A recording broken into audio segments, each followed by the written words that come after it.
Why, I'm your Huckleberry. Hi everyone, it's Mark here again, Space Cowboy, and I'm back with an epic, and I mean epic, pickups vid. I've got over 30 items here to showcase, so the proof is in the pudding. I'm not trading in, I am amassing a collection. So in this episode I've got DVDs, Blu-ray, 4K, one modern game, lots of retro games, some tasty titles in there, a new games console, a graphic novel, some toys, and even some music. So lots to get through. And I'm going to be doing a lot of talking, so I need to start by wetting the whistle and then nod to old ZX Tetley.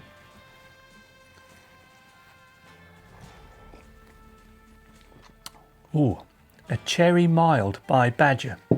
I meant to have the bottle to showcase it, but there we are.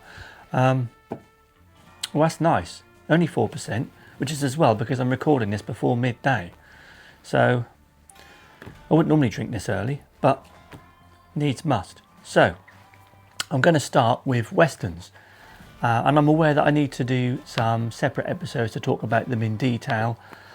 And I need to do some research for that. It's all very well me sitting here talking about games and talking about movies anecdotally, but I do need to do some research. So I'm going to start, ironically, with a bit of a controversial movie, and that is Kevin Costner's Wyatt Earp. I say controversial because what I do know is that Kevin Costner was originally cast to play Wyatt Earp in Tombstone. Of course, Tombstone had major success. Kurt Russell, Val Kilmer, of course, and Michael Biehn and Powers Booth and others. But from what I understand, Kevin Costner had a falling out with the direction of that movie. He wanted Tombstone to focus more on Wyatt Earp, so he left the project and went ahead and made his own movie, Wyatt Earp, which unfortunately is always going to be compared to Tombstone. Of course it is, you can't get away from it. It was only released a year later. But as a standalone movie in its own right, it's not too bad. I quite enjoyed it. I think it's got quite a long run time. I wouldn't be surprised if it's the best part of 3 hours. But yeah, I quite enjoyed it, and it's an inexpensive one to pick up.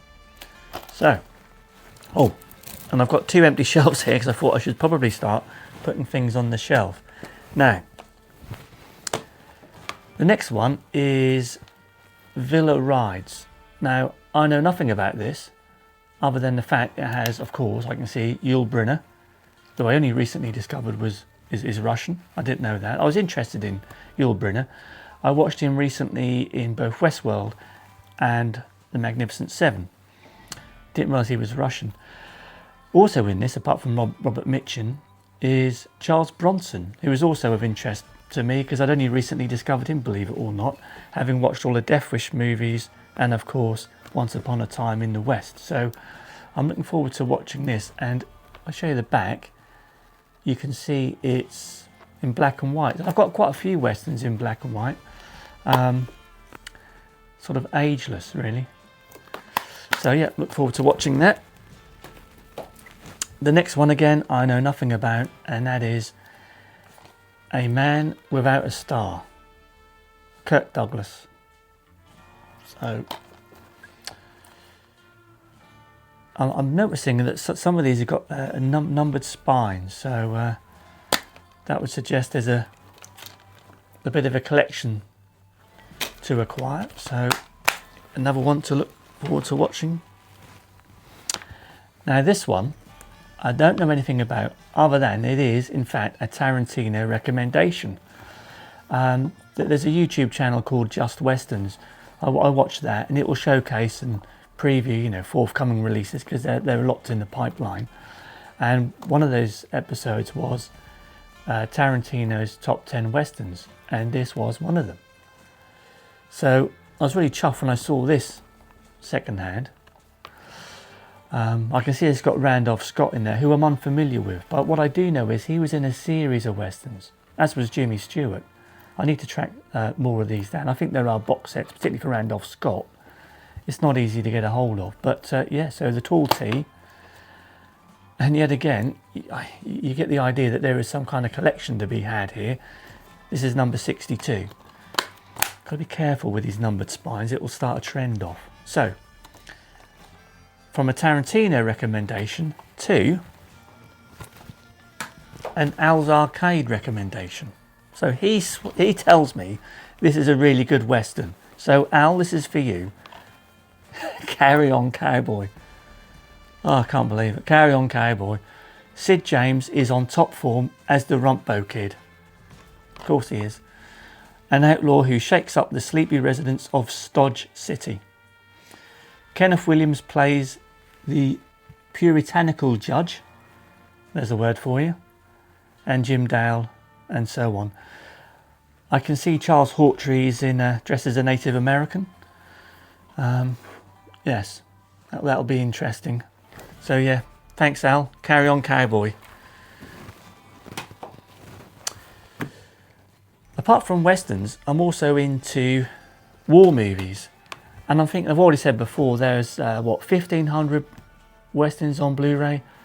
I don't know how many war movies there are, probably a similar number. So here we go. I've got this one here. I've never heard of this, but the Caine Mutiny, and yeah, not a lot in there. And then Das Boot, which I've never watched, but I can see they're part of a set. They're numbered. It's numbered on the spine, and then got one of these inside it. So obviously there's a collection to be had. So I'll have to look into that. That might be another little rabbit hole I find myself down. Now, speaking of war movies, I've also got a classic, Bridge Over the River Kwai. Oh, and the usual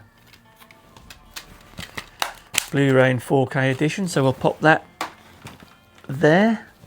But what I was... Now this. Bit of a guilty pleasure. I do like maritime stuff. So I've listened to a couple of Hornblower audiobooks. Never seen the series. And I think this was like £4. And it's in absolute mint condition. So I thought, well, let's go for it. So there we are. Right, so from westerns to war movies to sci-fi. So next up is a movie I watched recently around my mate Scott's Sega Zombie, but unfortunately I fell asleep partway through it. So I had to go and purchase it so I can finish watching it, and that is Mimic. So I look forward to watching that. I think it's like oh, no, I've got to get this right because I'll get slated if not. I want to say it's more like an aliens thing. It's around an infestation in London, I think. It's probably not set in London at all. It's probably New York, actually, thinking about it. But anyway, or Chicago or somewhere. But anyway, there's that. That's it, me. A film I've always wanted to watch, Stanley Kubrick's 2001 Space Odyssey. I'm trying to pick up sci-fis in 4K, so that's why I've gone for that one. Along with a movie I only recently watched for the first time, as in like a few months back, Flash Gordon. And again, second hand, but in nice condition with the slip cover. And then a movie that's not sci-fi, well, not in the sense of space and stuff like that, but a quality movie, and that is Joaquin Phoenix as the Joker. So a few more for the collection. So that's all the movies taken care of.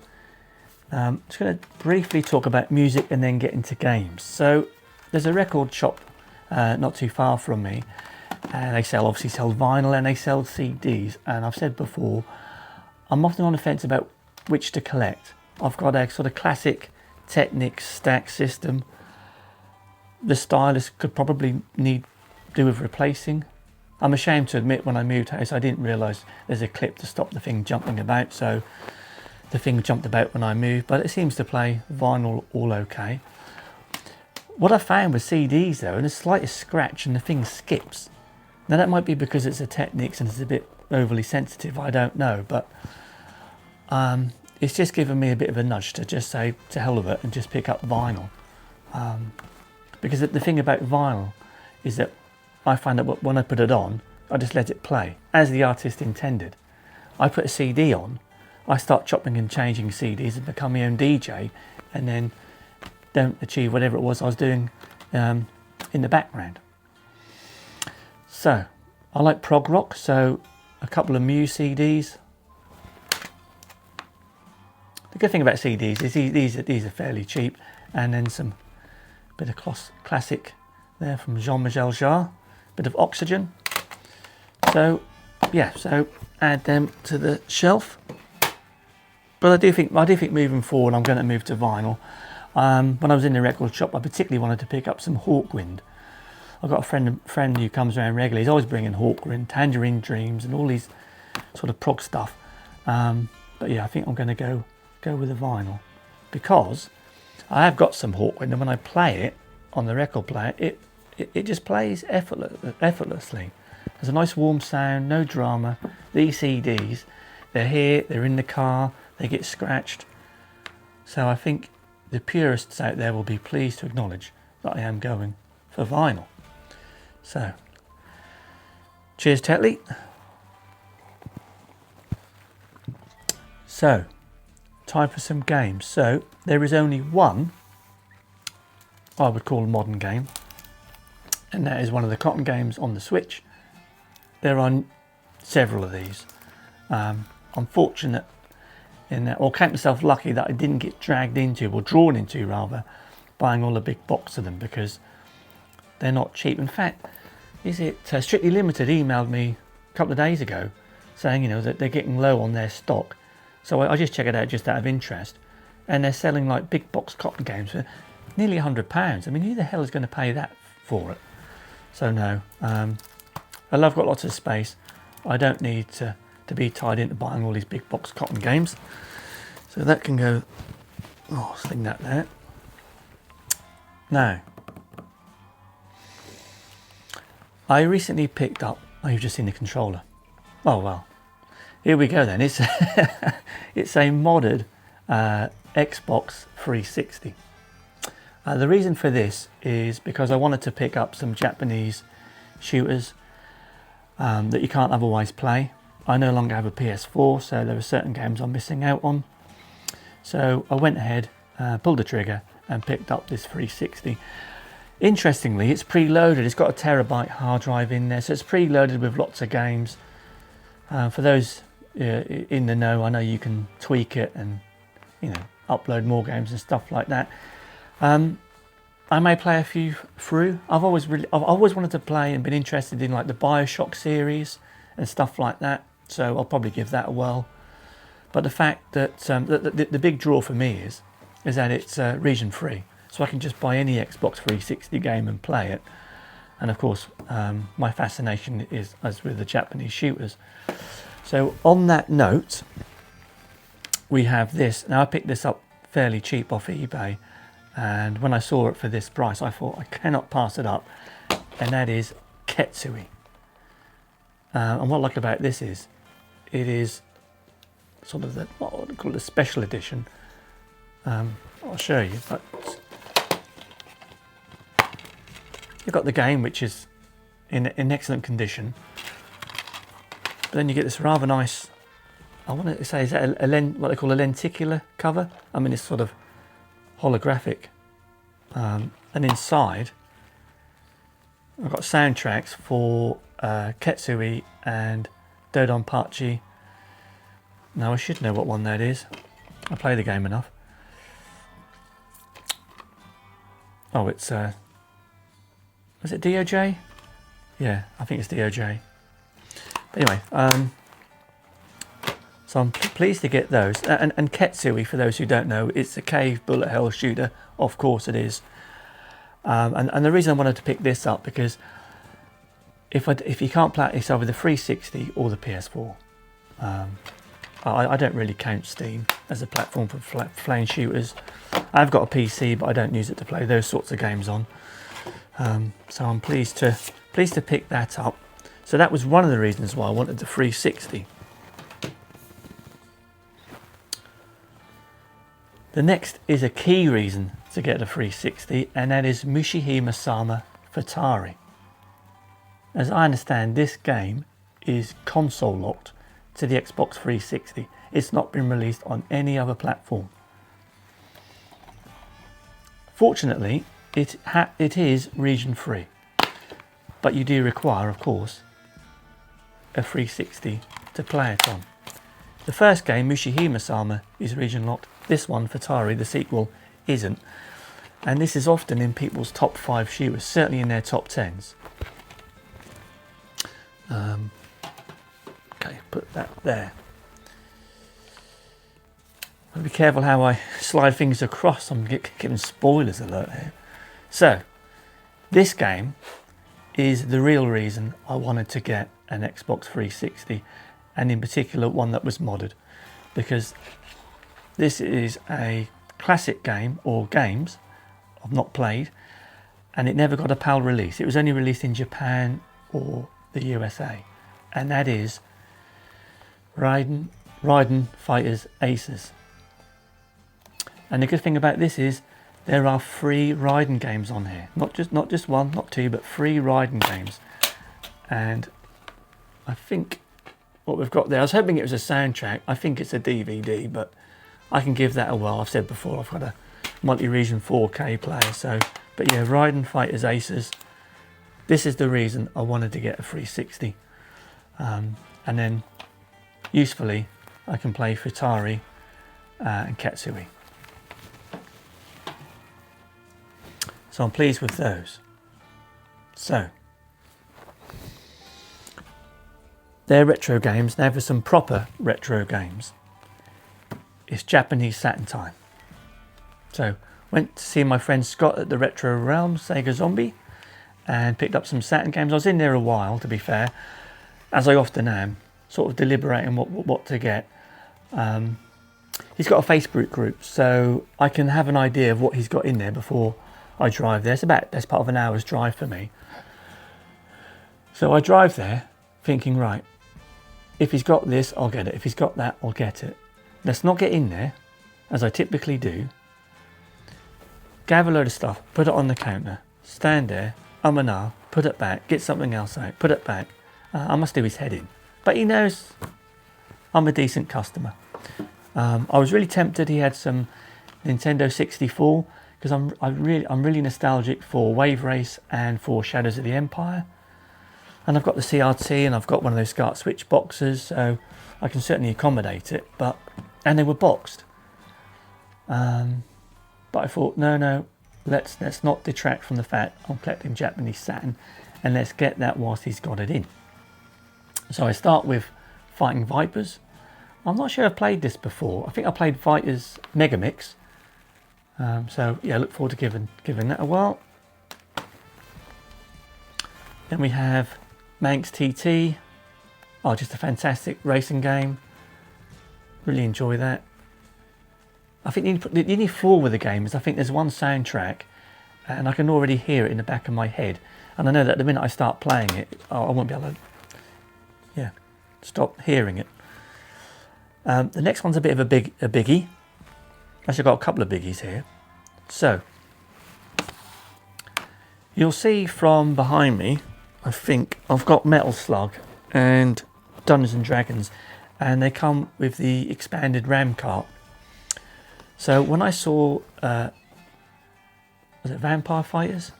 Vampire Saviour in there, I thought, well, I've got to get it. And now this is triggering a kind of rabbit hole in that I want to now collect all of them. Well, I'm unsure how many there are. When I go on the internet, I can find there's a list of 25. And I've got to try and distinguish between those games that benefit. So there's some games that benefit from the RAM cart. There are some that require it. And there are some that come packaged with it. So I assume that those that require it, hopefully, are those that come packaged with it. So I can then put together what will be a subset. So quickly pop that there. So yes, there we go. So I've now got 3 in that collection. But that wasn't the only Saturn game I got.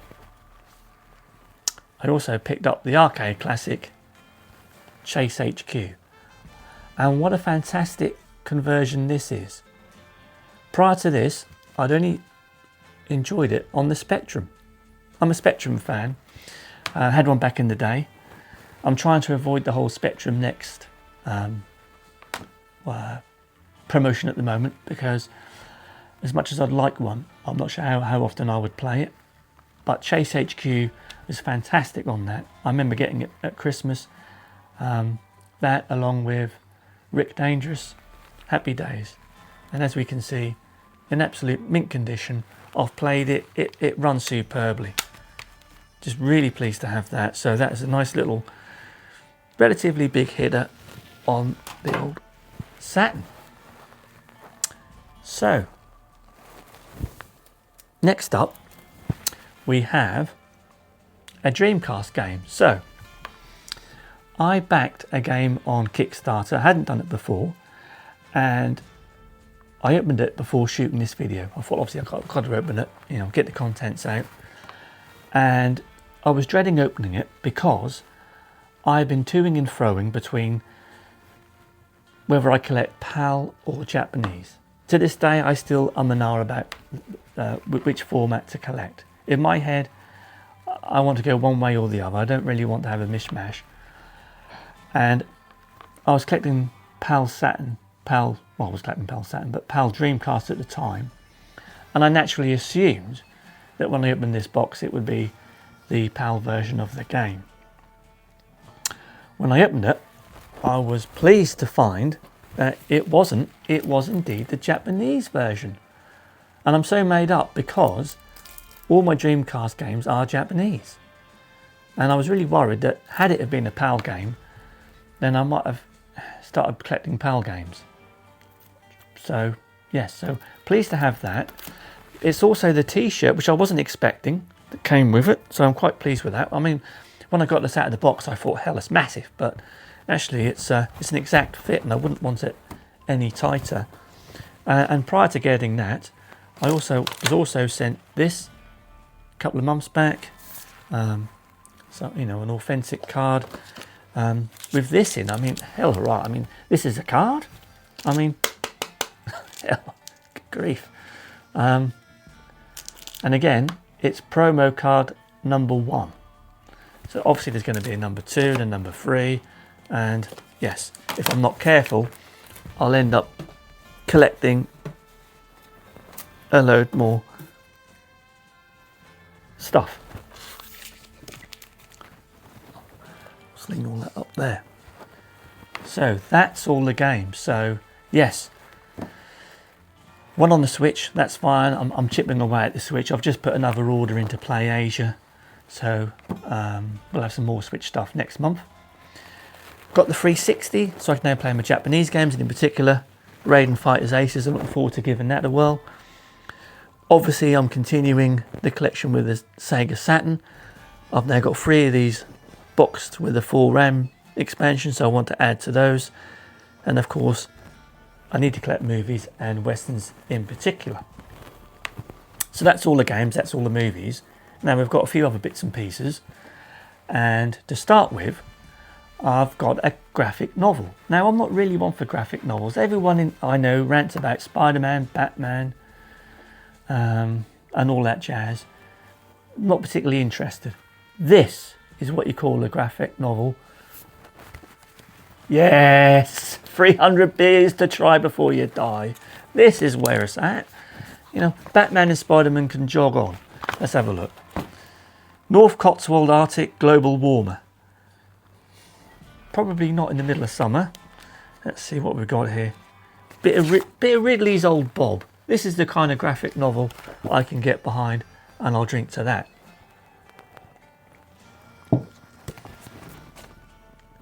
There's no space for it up there. Right. I'm also into tabletop games. So I recently picked up this. This is a fantastic game, I must say. If you like sci-fi, it's a little deck builder game. It's really straightforward. You can have up to 4 players. You battle your opponents, and all you do is you draw 5 cards at the start of every turn, and then you play those cards in your turn to acquire more ships, build up your defences with little space stations, and attack your opponent. And it really goes back and forth quite quickly, and it's not expensive, and it's just a great game. At some point, I may, as an aside, produce a couple of videos where I'm playing some tabletop games, and certainly that would be one of them. Now, I've also got a couple of toys to start with. For those of you who are familiar, I do like Doctor Who, so I saw this and had to pick him up. You know, so I'm going to sound old. My lads, what are they? 15 and 16. They don't know what a Dalek is. They did not know what this was.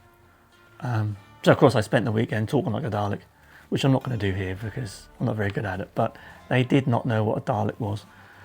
And I tried to convince them that people were absolutely terrified of these back in the day, until they point out, well, how does it go upstairs?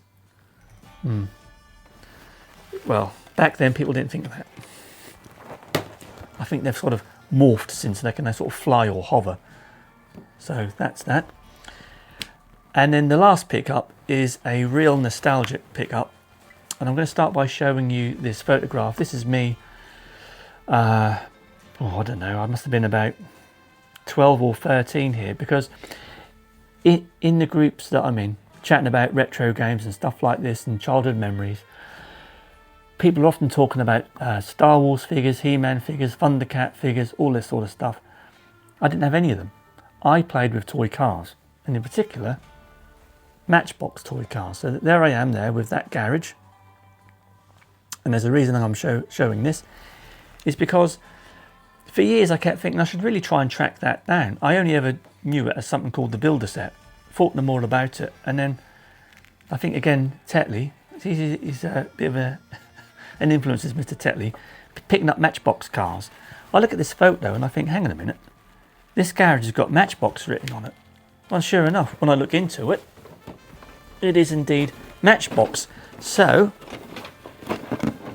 I've bought it. I saw this on eBay, the only one on there. I think it's about 30 odd pound. But the childhood memories of this, I opened this just before I shot the video. I almost felt emotional doing so, daft as it sounds, because this is like my childhood in this box, really. And I remember there are instructions, which are here, shows you how to build the 4 garages. Even they're in here. I mean, now, I know what you're thinking. Is you going to build it? Well, not in this video, and it needs a good clean first. But obviously, I'm going to need to recreate this picture, and to help me do so, if I can zoom in there, I'm holding a particular car, that police car. Well, I found one of those on eBay as well. So, yes. Don't worry, I'm not going to try and track down every single Matchbox car that I've got in this picture. But I will build this garage at some point. The interesting thing about it is, back in the day, I thought this box was massive. Well, obviously it's not as big now, and all the track and that seems tiny. Well, it would do. I'm an adult now. But anyway, they are all my pickups. There'll be another pickups video in a month's time, and I'll hopefully get another video or two out well, I'll certainly get one out this week to do some more gameplay. But until I do, just remember, you're a daisy if you do.